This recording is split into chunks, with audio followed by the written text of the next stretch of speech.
मसीह। सबको जय मसीह की ब्रदर एंड सिस्टर। और आज हम लोग डिवोशन में चलेंगे। Praise the Lord.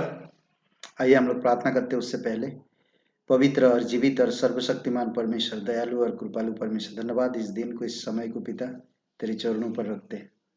प्रभु इस डिवोशन को तेरी इच्छा अनुसार तू अगुवाई कर। धन्यवाद प्रत्येक भाई बहन जो वचन सुनते हैं, आप उन्हें ब्लेसिंग करना पिता, और अगुवाई करना और सुरक्षित रखना और परिपक्व करना। धन्यवाद एक शिष्य के समान बढ़ सके, एक मसीह अच्छा मसीह बन सके, और प्रभु तेरे प्रचार लोगों तक पहुंचा सके। धन्यवाद यीशु नासरी के नाम से मांगते हैं, आमीन। ओके, आज हम लोग बात करेंगे भजन संहिता। भजन संहिता में कितने अध्याय है? 150 अध्याय है। 150 अध्याय, बाइबल का सबसे बड़ा किताब भजन संहिता। और भजन संहिता में 5 भाग है। 5 भाग में पंचग्रंथ जुड़ा हुआ है। पंचग्रंथ मतलब कि उत्पत्ति, निर्गमन, लय व्यवस्था, गिनती और व्यवस्था विवरण, ये 5 किताब जुड़ा हुआ। आज हम लोग देखेंगे उत्पत्ति से मेल खाने वाली भजन संहिता। उत्पत्ति से मेल खाती है, और ये स्रोत का अध्ययन करने के 3 मुख्य तरीके होते हैं, और आप इस चीज को देख सकते हैं। 5 भाग है। 1 से 41 में भजन का जो अध्याय 1 से 41 भजन तक, ये उत्पत्ति में मेल खाता है। इसका जो मेन मुख्य शब्द है आदमी, ओके, इंग्लिश में बोलते हैं कि कीवर्ड मैन, आदमी के ऊपर, ओके। और हम देखते हैं परमेश्वर आदमी को कैसा बनाया उत्पत्ति की किताब में, और किस तरह से आदमी को बढ़ाया परमेश्वर ने। फिर एक आदमी से एक राष्ट्र बनाया, और फिर राज्य बनाया, फिर देश किस तरह से बढ़े, अलग अलग तरीके से लोग, हम लोग देख सकते हैं इसको, ओके। और आज हम देख रहे हैं आदमी के ऊपर, ओके। और परमेश्वर के द्वारा ही आदमी उन्नति कर पाते हैं। हम आदम के शब्द से आदमी शब्द को मिलता है, और ये उत्पत्ति में आपको मिलेगा। भजन संहिता 1 से 41 पढ़िए और उत्पत्ति का किताब पढ़िए, तो देखेंगे मेल खा रहा किस तरह से। हम लोग देखते हैं एक वचन है जो इस तरह से कहता है, क्या ही धन्य है वह पुरुष जो दुष्टों की युक्ति पर नहीं चलता, ना पापियों के मार्ग में खड़ा होता, ना ठट्टा करने वालों की मंडली में बैठता है। ओके, भजन संहिता 1:1 जानते हैं आप। परमेश्वर खुशी होता है वो इंसान से, और ब्लेसिंग करता वो इंसान से जो इंसान दुष्टों की युक्ति पर नहीं चलता, पापियों के मार्ग में नहीं खड़ा होता, और ठट्टा करने वालों की मंडली में नहीं बैठता।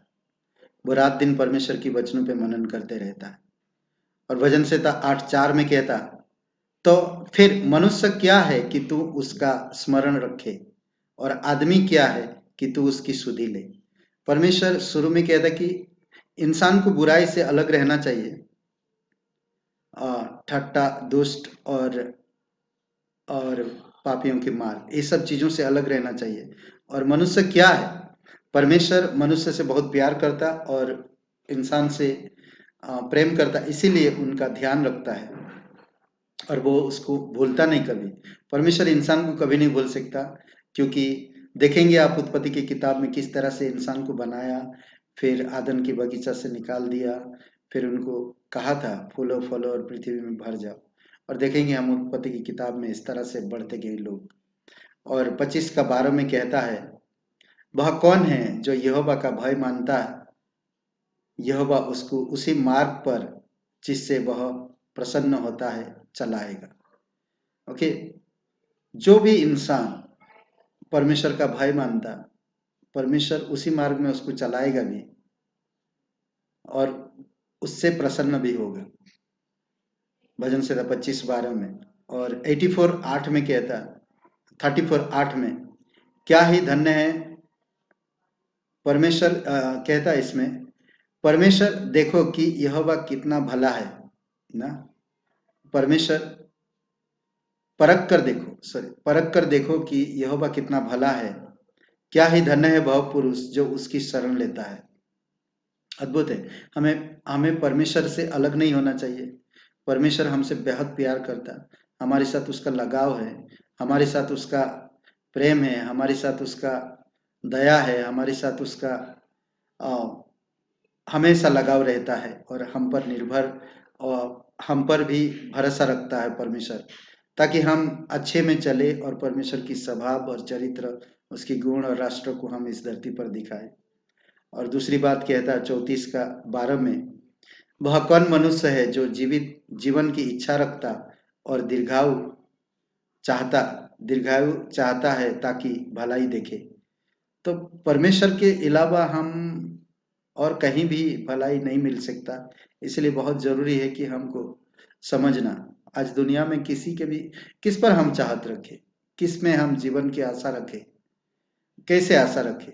आजकल तो 40 50 60 साल तक बहुत मुश्किल है लोगों को जीना। अद्भुत बात कहता है 34 का 12 में, जीवन की इच्छा रखता और दीर्घायु चाहता, लंबी उम्र चाहता और जीवन की इच्छा रखता हो, तो वो कैसे, परमेश्वर के अलावा और कोई नहीं है, परमेश्वर के अलावा कोई नहीं है। और 37:23 में हम देखते हैं भजन संहिता, मनुष्य की गति यहोवा की ओर से दृढ़ होती है। जो भी हम कुछ करते हैं, जो कुछ भी करते हैं, परमेश्वर की ओर से दृढ़ होता है, सिर्फ पाप के अलावा, पाप के अलावा। ओके, जो कुछ भी करेंगे परमेश्वर की ओर से हमें दृढ़ मिलती है, उसके चलन से वह प्रसन्न रहता है। अगर हम उसी तरह से करते हैं तो परमेश्वर को आनंद होता है और हम परमेश्वर में ही खुश हो सकते हैं, दूसरा कहीं पर खुश नहीं हो पाएंगे। और 37 में कहता है, खरे मनुष्य पर दृष्टि कर और धर्मी को देख, क्योंकि मेल से रहने वाले पुरुष का अंत फल अच्छा है। हमें परमेश्वर, आपको याद होगा भजन संहिता मती का किताब में यीशु मसीह जब कह रहा, धार्मिकता की खोज कर और मेरे राज्य की खोज कर, तो बाकी सब चीजें तुम्हें मिल जाएगा। तो हमें वही करना चाहिए। परमेश्वर धर्मी है, इस धरती पर कोई धर्मी नहीं है। रोमियो का 3:10 में कहता है कोई भी धर्मी नहीं है। तो इसलिए हमें परमेश्वर पर भरोसा रखना, क्योंकि वही एकमात्र धर्मी है और वही एकमात्र मेल रखने वाला परमेश्वर है ना। इसलिए खरे मनुष्य पर दृष्टि कर। खरा कौन है आज इस धरती पर? कोई भी नहीं। कोई इन सभी जात में आप कौन सा भी धर्म में आप जाइए, कोई खरा नहीं मिलेगा। परंतु हमें परमेश्वर पर भरोसा रखना, परमेश्वर सच्चा खरा है। इसीलिए बोलता कि परमेश्वर को परख कर देख कि वह कितना भला है, वह खरा है और हमें उसी से खराई मिल सकता।